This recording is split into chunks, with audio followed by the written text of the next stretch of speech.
मुफ्ती तारिक मसूद के बयानात के लिए मुफ्ती साहब के ऑफिशियल चैनल मुफ्ती तारिक मसूद स्पीचेस को सब्सक्राइब करें। तो अल्लाह कहते हैं कि अब भी अगर कोई तुमसे कहते हैं ना खुदा कहाँ है, तो अल्लाह कहते हैं ज़ालिकुमुल्लाह, मैं हाथ से इशारा करके बता रहा हूँ ये रहा तुम्हारे सामने। इसके बाद कैसे इनकार कर, ये तो तुम्हारे क्या है, सवाल पैदा होता है तो नहीं सामने। अल्लाह कहते हैं इसके बाद ये इतना सामने है कि हाथ से इशारा किया जा सकता है। तो अल्लाह इशारा करके क्यों बता रहे हैं, आ क्यों नहीं जाता सामने? तो अल्लाह कहेंगे अगर मैं सामने आ गया तो फिर आजमाइश खत्म, फिर अच्छे और बुरे का फर्क खत्म, फिर शुक्रगुजार और नाशुक्रे का फर्क खत्म। फिर इस पैगंबरों को भेजने, कुरान को नाजिल करने की क्या जरूरत है? अल्लाह एक दफा सामने आ जाए ना, सामने आ जाए तो फिर मैं और आप सारी दुनिया वैसे ही इंसान की बच्ची बन जाए। एक वाकया सुना के बयान खत्म करता हूं। ये जब तक सामने नहीं है ना उस वक्त तक आजमाइश है। वो एक आदमी जिन्नात को नहीं मानता था। किसी ने कहा बेटा किसी दिन जिन सामने आ गया है ना, देखो किसी के सामने जिन आ जाए तो उसका बाप भी मानेगा ना, फिर मां कहेगा कि मैं नहीं मानता। वो एक आदमी गया फ्लैट में। अब लोग कहते हैं चुटकुले सुनाते हैं। भाई ये चुटकुला मैं जो सुना रहा हूं ये कुरान और सुन्नत ही को एक्सप्लेन करने के लिए सुना रहा हूं। हमारा मकसद तो एक्सप्लेन करना है ना, क्या ख्याल है भाई? तो आसानी से एक्सप्लेन हो जाए तो क्या जरूरत है मुश्किल मिसालें दे आदमी। एक आदमी गया, किसी ने कहा इस फ्लैट में जिन्नात है नहीं जाना, पुराना है। कह रहा था जा जिनकी ऐसी की तैसी, अभी तक देखा नहीं था ना जिन उसने। बोल लेते हैं लोग। बैल बजाई, अंदर से बंदा आया, अजीब व गरीब सा लग रहा था ना, गोल गोल आंखें, कहते हैं जिन्नात की गोल आंखें होती, अल्लाह आलम, उल्टे पांव। इसने कहा शायद किसी बंदे की माजूरी में पांव क्या हो गए हो, उल्टे हो गए। कहता है भाई मैंने सुना इस फ्लैट में जिन्नात रहते हैं। कहता नहीं मैं तो 500 साल से रह रहा हूं, मुझे तो कुछ। ये बंदा बेहोश, ठीक है। 500 साल से कोई इंसान रह सकता है? तो मेरे भाई अल्लाह अगर अपने आप को आके दिखा देना तो फिर आजमाइश खत्म।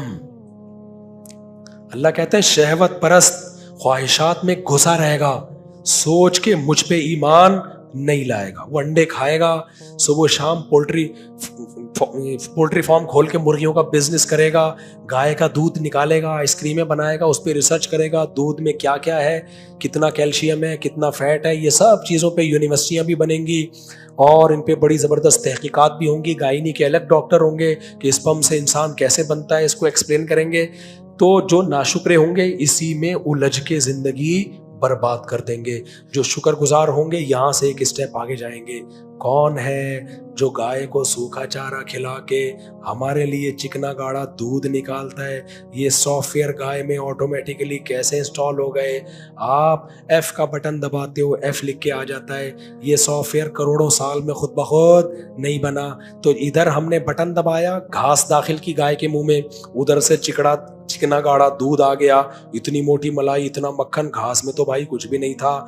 ये सॉफ्टवेयर भी खुद ब खुद नहीं बना। कोई है जो हमारी जरूरतों को जानता है, और उसने गाय भैंस को दूध भी ज्यादा दिया है। अपने बच्चों के लिए तो थोड़ा ही होता है, तो पैदा इंसान के लिए किया है। अगर ये इवॉल्व होता तो इतना होता जितना गाय पी रही है। गाय का बच्चा पी रहा है तो पूरा पी ले तो मर जाए। ये पैदा किसके लिए है? इंसानों के लिए पैदा हो रहा है। यानी इतना उसको समझ थी कि इतना पैदा करो कि कुछ बच्चा पिएगा और बाकी कौन पिएगा? इंसान पिएंगे, क्योंकि उनको जरूरत है। तो आपने क्या किया? इसी बहस में उलझ गए और बनाने वाले का इनकार कर दिया। तो अल्लाह अगर अपने आप को दिखा देना तो ये आजमाइश खत्म। तो नाशुक्रे लोग इसी बहस में उलझे रहेंगे, खाएंगे पिएंगे मौज मस्ती करेंगे और बिल आखिर मर जाएंगे। शुक्रगुजार क्या कहेगा? वो कहेगा भाई कि ये तो सब चीजों में अल्लाह का जलवा नजर आ रहा है। सब चीजों में क्या नजर आ रहा है? अल्लाह का जलवा। वो कहेगा ज़ालिकुमुल्लाह, ये है अल्लाह, रब्बुकुम, जो तुम्हारा पालने वाला है। सिर्फ खालिक नहीं है। खालिक कहते हैं बना के छोड़ दिया, रब कहते हैं बना के छोड़ा नहीं है बल्कि पाल रहा है, तरबियत कर रहा है। روحانی تربیت بھی اور جسمانی بھی. روحانی کے لیے پیغمبر بھیجے, آسمانی کتابیں بھیجی جو آپ کو اللہ یاد دلاتی رہیں گی, اور جسمانی کے لیے آسمان سے بارشیں برسائیں, تناور درخت اگائے, انجیر, زیتون, کیا کیا اس نے پیدا کر دیا. تو میرے بھائی بے وقوف ہے پرلے درجے کا جو سائنس کو پڑھے اور خدا سے غافل ہو جائے, اور عقل مند ہے جو سائنس کو پڑھے اور خدا تک پہنچے. تبھی اللہ سورہ آل عمران جو ہم نے کل پڑھی تھی اس میں اللہ نے کہا ان فی خلق السماوات والارض واختلاف اللیل والنہار, یہ تو سائنس کی باتیں ہیں نا, زمین آسمان کا عدلنا بدلنا, دن رات کا عدلنا بدلنا, اور بہت ساری چیزیں. اللہ کہتے ہیں فی ذالک لآیات لأولی الالباب, اس میں عقل مندوں کے لیے بڑی بڑی نشانیاں ہیں.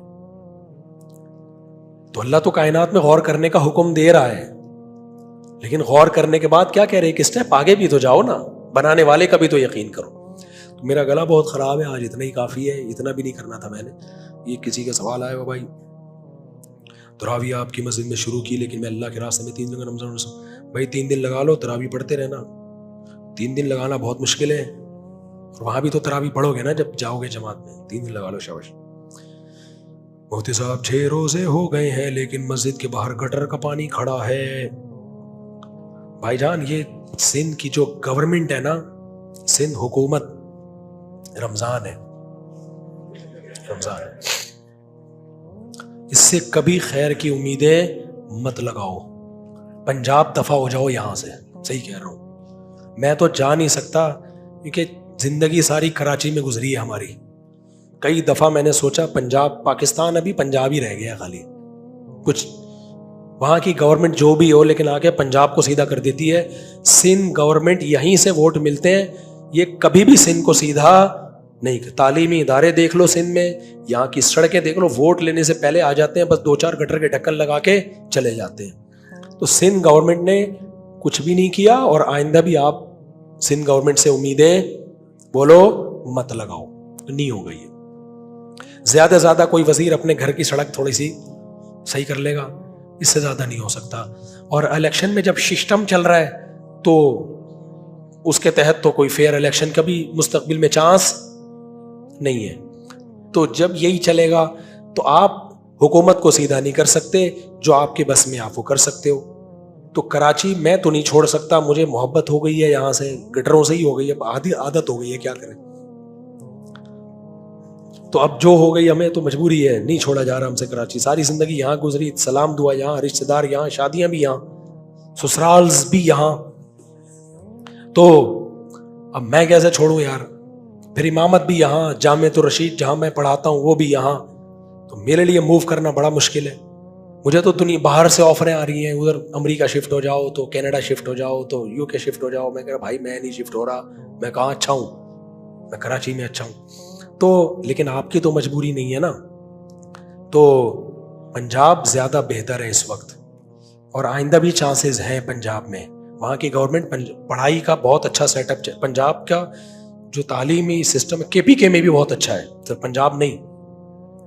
جامعۃ الرشید میں طلبہ KPK سے آتے ہیں, سارے قابل آتے ہیں, KPK کی یونیورسٹی میں پڑھے ہوئے. یہاں تو بیڑا غرق ہے, بیڑا غرق, اور کوئی چانس. ابھی ان کو جتوانے کی کوشش کی تھی, ہم نے بھی تھوڑی سی کوشش کی اس میں, حافظ نعیم صاحب جماعت اسلامی کے, کہ چلو یار سب ان کو ووٹ دے دے کے آئے, سسٹم کے تحت جیتے ہی. سمجھتے ہو کہ نہیں سمجھتے؟ تو یہاں نہیں ہوگا, بھول جاؤ آپ. تو اس لیے دفع ہو جاؤ یہاں سے, آن لائن بیان سن لیا کرو.